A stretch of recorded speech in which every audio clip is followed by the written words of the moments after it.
satchel and shotgun to the guy who was repairing. He looked at me while I was satcheling him.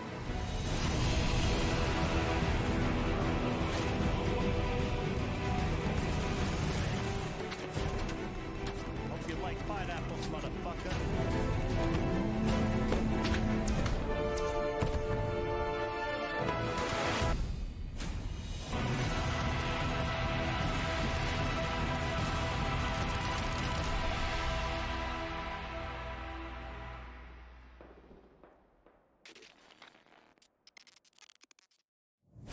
Welcome back, everybody. We are here with Stefan Beardwood, and he is the founder of Veterans House Charity. Myself, smaller, much, and we have him reading a chapter from his book Instinctive Measures for us right now, the first chapter. And yeah, thank you again, Stefan, for joining us today. I really appreciate that. No problem. Like you had to pick this chapter of all chapters, because it was quite literally the hardest chapter to write. Was it? Yeah. Chapter one's always the hardest one. Yeah. So the whole idea was, there's this complex disconnect between government and the Canadian people that's been growing for years. Mm-hmm. And everyone sees that today. But this disconnect has been there for decades, especially with the military. Like currently, right now, Canada's military, they're understaffed. There's no equipment. They can't buy airplanes. They can't. They don't have tanks. There's no ammunition for training. I mean, literally, it's a pretty much a defunct military at this point in time. Yeah. So if I was talking with another military veteran, I could use a bunch of acronyms, and in about a minute, I could list off my qualifications and they would know exactly what I was talking about. But being able to relay that to someone who's never served in the military and not use military terminology, that was a real challenge, especially when you come from an environment where you're not allowed to talk about yourself either, but you have to tell the audience this is where life began. Right. And so this is why this particular chapter was so difficult, was because there's such a balancing act to do with it. It took several months just to write this one chapter, where other chapters unfolded almost like as I was sitting there writing with a pen kind of deal, Right. So this is chapter one. It's called Service. And it begins as such. You could call me an average student in high school and college. It wasn't until I got out of school that I discovered just how far I could go. In the forces, I was motivated and focused through mental disciplines. Losing the support that helped me excel would become costly to me and my family. I maintained an A average regularly, earning top candidate even in university courses post-military. I was consciously competent. Physically, I was slim, wiry guy, but through weight training, I found I could make my performance or I could take them to new levels. Military parachutist, advanced scuba diving, mountain climbing, skiing, sailing. I did 7 years in the reserve forces, attaining the rank of sergeant, but was reduced in rank to private on entry into the regular forces, which is the normal process when transferring. I retired a corporal as I wasn't in the regular forces long enough to reobtain my previous rank. Though no one is exempt from trauma, I was trained not to be affected by trauma through mental and physical disciplines, but not even that was enough. The highlights of my career was when I worked with the Airborne Unit Medical Station, a 14-man platoon. As a medic, I was expected to perform and perfect all the duties of the combat arms, although we medics are the last to engage in a battle or a firefight except for an ambush. In addition, I had to be sufficiently skilled to be the doctor's ears, hands, and arms by proxy and perform all battle drills. Similarly, all the combat arms had to be proficient enough to start IVs, suture, administer basic antibiotics, painkillers, and advanced life support. The unspoken rule is every skill you can learn is another weapon that can be used in battle. And here are some of the skills I picked up along the way.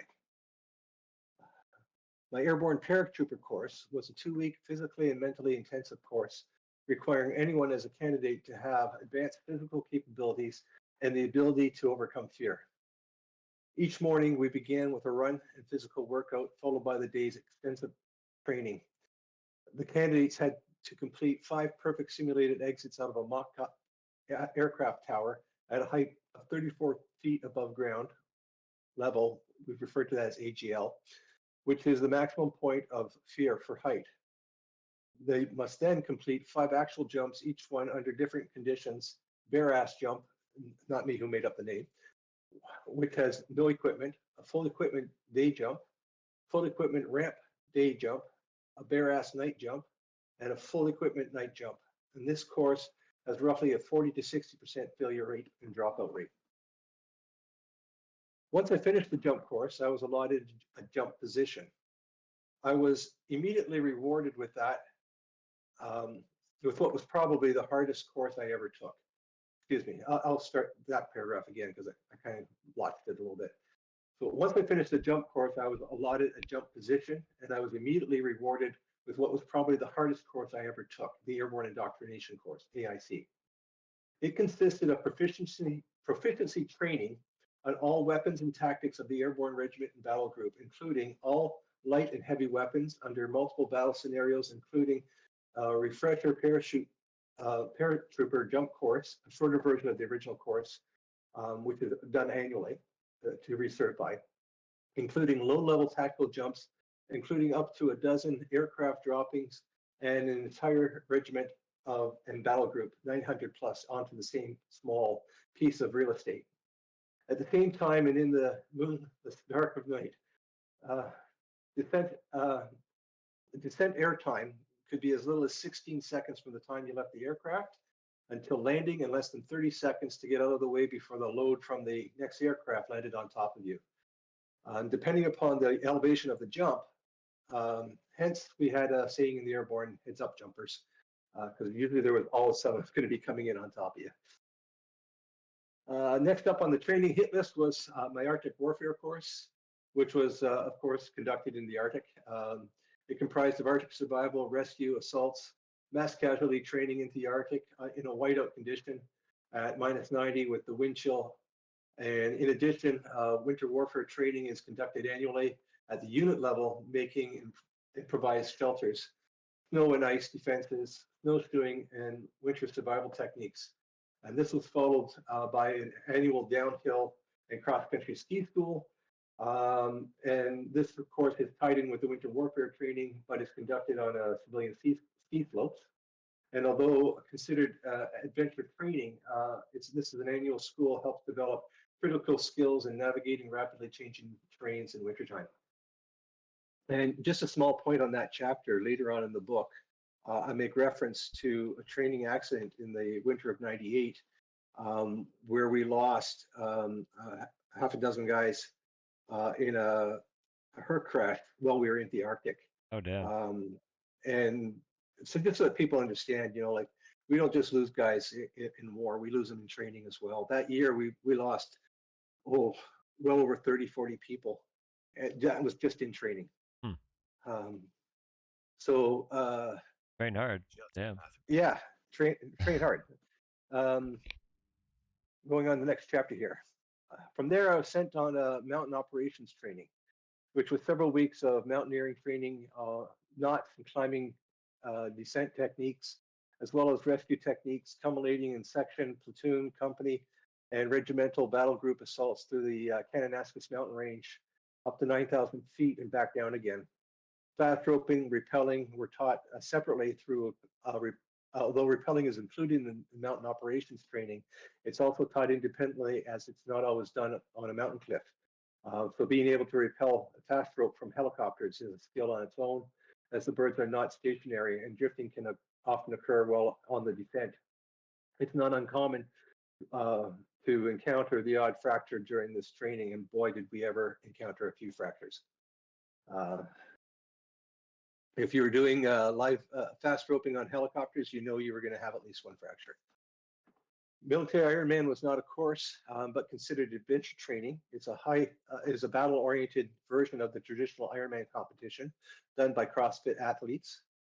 It began with a full battle gear, 35-pound rucksack, military-style backpack, run with full webbing and weapon, add another 20 pounds for that, in combat boots for 18 kilometers, followed by a 5-kilometer canoe portage. The canoes were probably around 120, 130 pounds. Another 95 pounds can be added to that for your full battle gear. And then an 8-kilometer single man or slash woman canoe paddle, ending with a 5-kilometer run with just webbing and rifles to the finish line. I was the first one to finish it for my unit, and I was in the top quarter overall. My daily personal training for over 3 months was to get up at roughly 5:30, bike 25 kilometers into work. I did the morning PT or physical training at the unit. I completed my day's training, rode my bike back home 25 kilometers, did a set of weights, and ended the day with a light jog. Um, the first female ever to complete that competition did so the year after this. Um, and that was Winifred Kochi, and one hell of a fine soldier too. Next paragraph here. A few other adventure training courses were my White Sail 5, advanced scuba diving. The White Sail 5 provided skills training on sailboats, canoes, and improvised watercraft.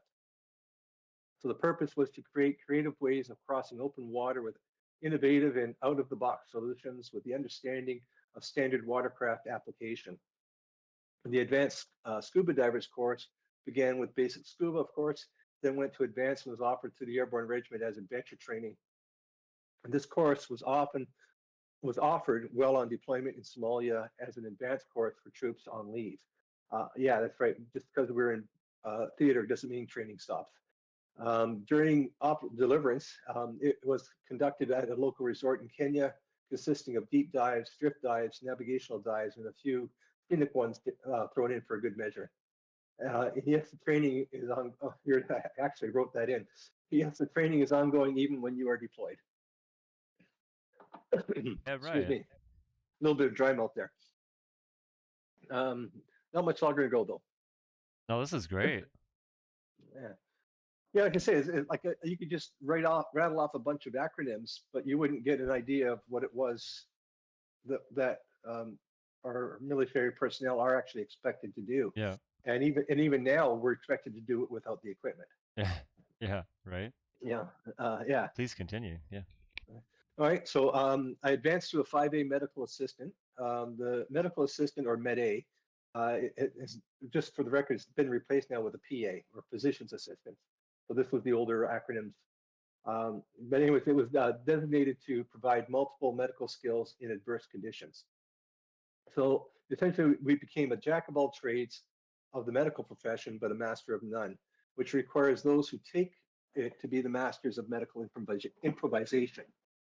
It requires you to learn in a critical and adverse field conditions to perform diagnostic and treatment skills to address daily malaise, or as well as minor surgeries and procedures up to and including day surgeries, intravenous therapies, wound debridement, and emergency procedures.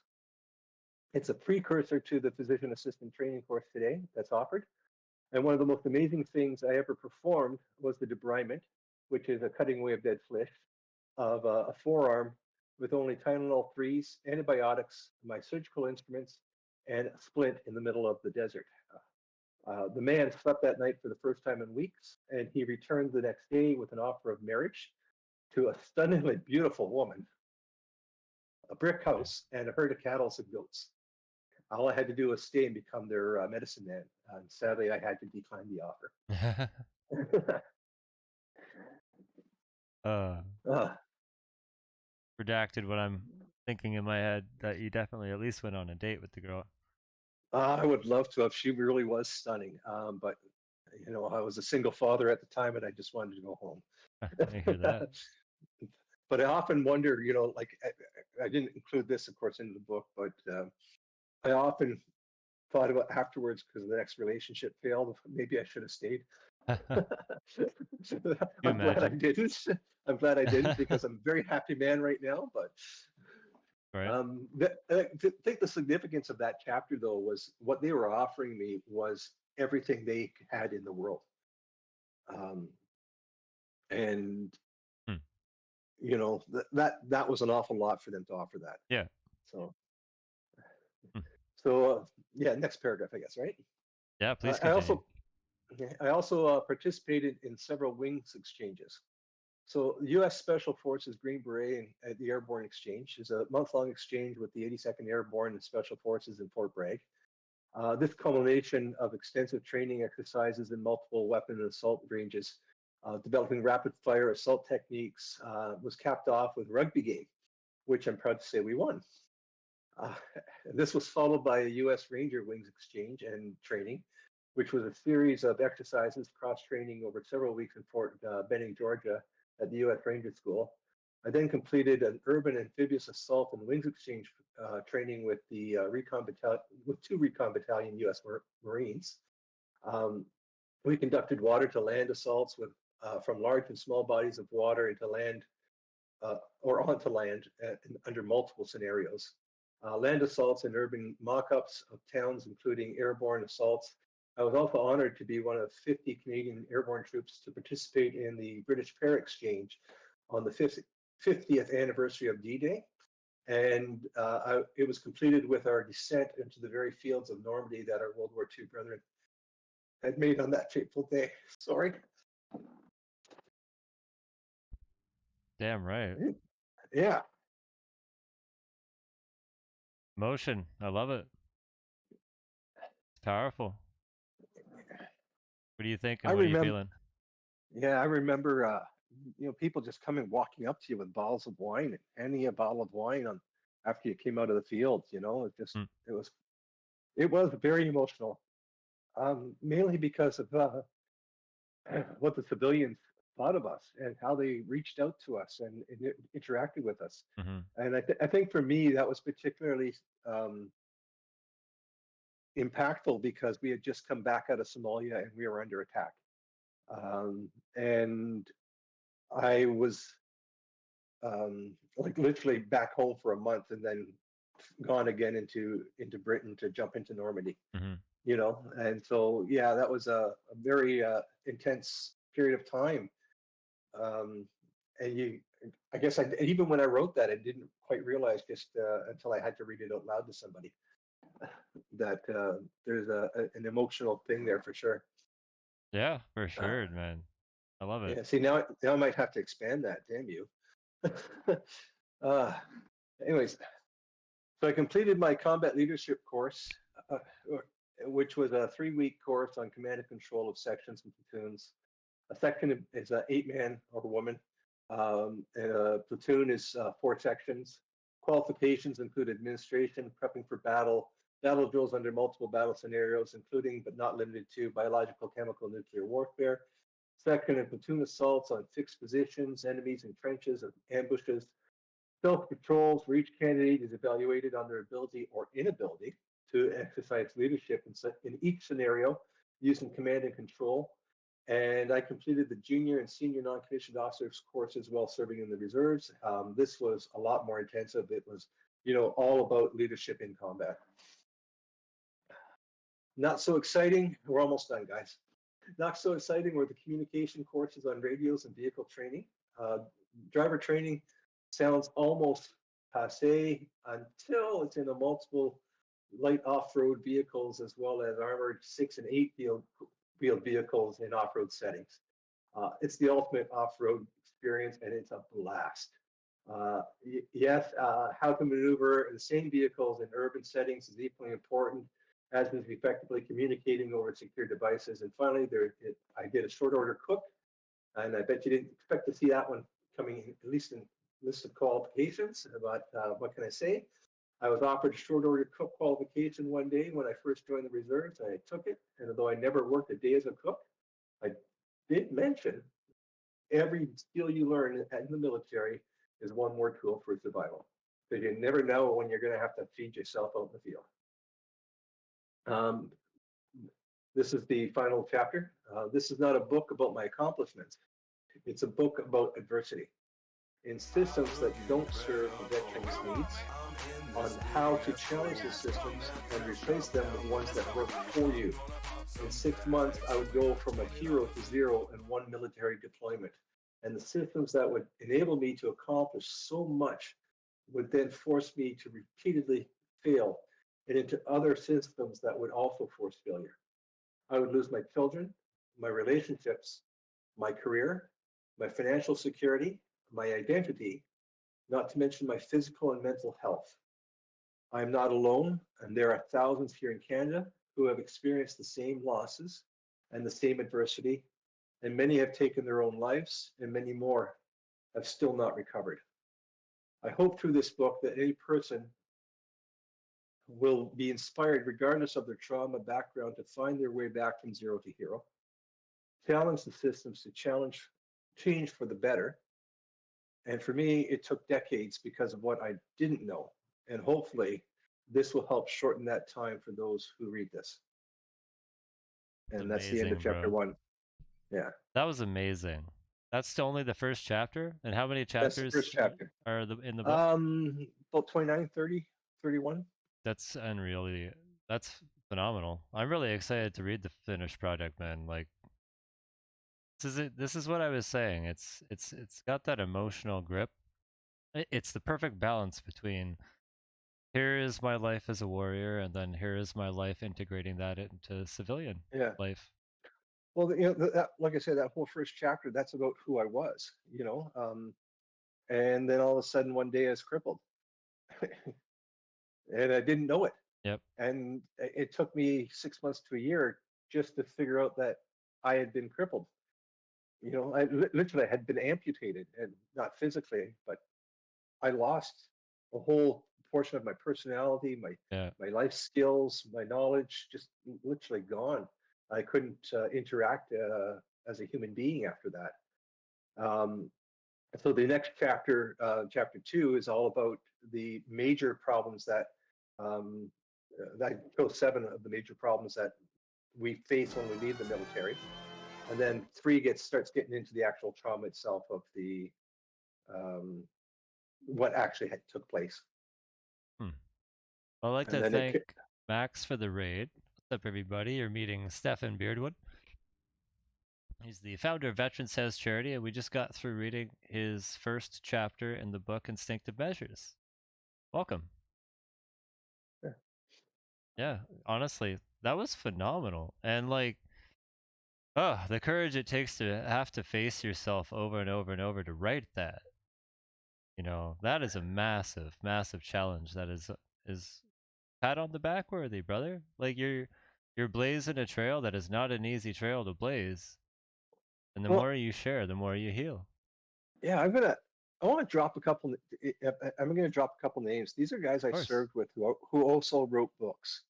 And David Nearing, excuse me, not David. My apologies, Derek.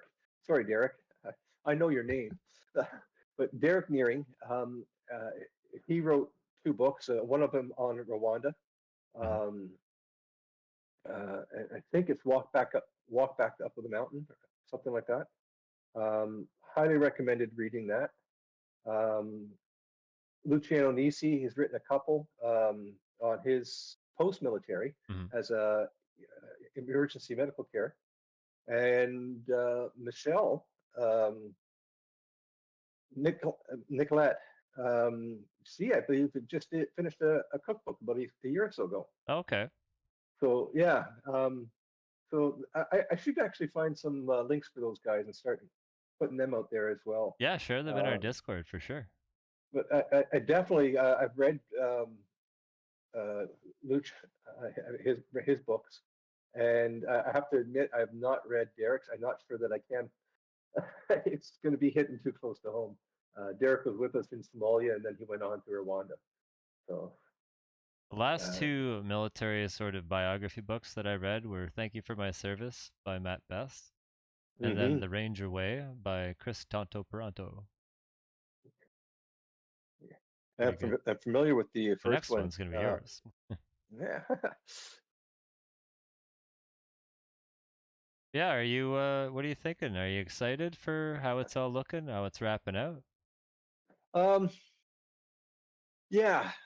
the evaluation that came back from the editor It looked really put good. me at it put me at ease.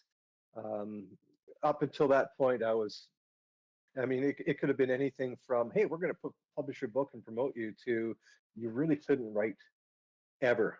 And then they'll say it to you if they and they mean it. and they will, yeah, Yeah. exactly. And I got back this incredible report, which was, almost 100% positive. The only negatives was that my father was British, and apparently I comes off in my writing because I use British terms of reference. Yeah. So we have to Americanize them. And there's some they'd like to indent certain paragraphs so they stand out a little bit more, that kind of stuff. Mhm. And that was really the only negatives. I was floored because I expected a lot more restructuring had to have to be done. Well, that was the perfect introduction chapter, so if the rest of them flow like that, then yeah, I can see why the notes were so positive, man. I went through the Yeah, notes myself and I was just like, wow, I can't wait to read this thing. yeah. I didn't expect that as an evaluation. I really didn't. Um, Well done, bro. but if Like, this is going to be a shining example for the veteran community to follow, I think. Yeah, well, I hope, I really hope it encourages others to, because there's lots of people who kept notes, kept Yep.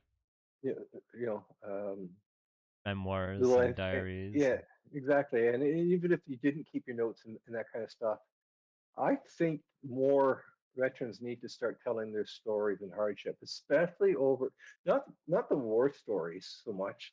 Talk about the stuff that happens when you're medically released and what you have to go through, because ultimately that's what this book is too. Yeah. It's not shining a light on what we did in the country. This is shining a light on what was done to us when we got home, how our pensions weren't available, Yeah.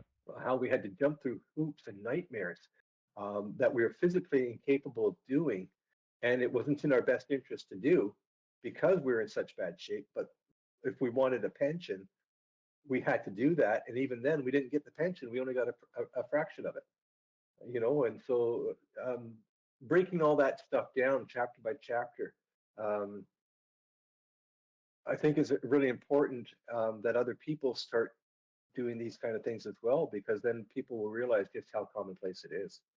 Yeah. Yeah, the suffering in silence thing is way too common, and the more projects like this get out, get into the mainstream, get heard about, and reviewed, and actually absorbed, you know, we're Yeah. gonna Then maybe we can get the systems to start making changes yeah, that benefit the users. yeah, 100%.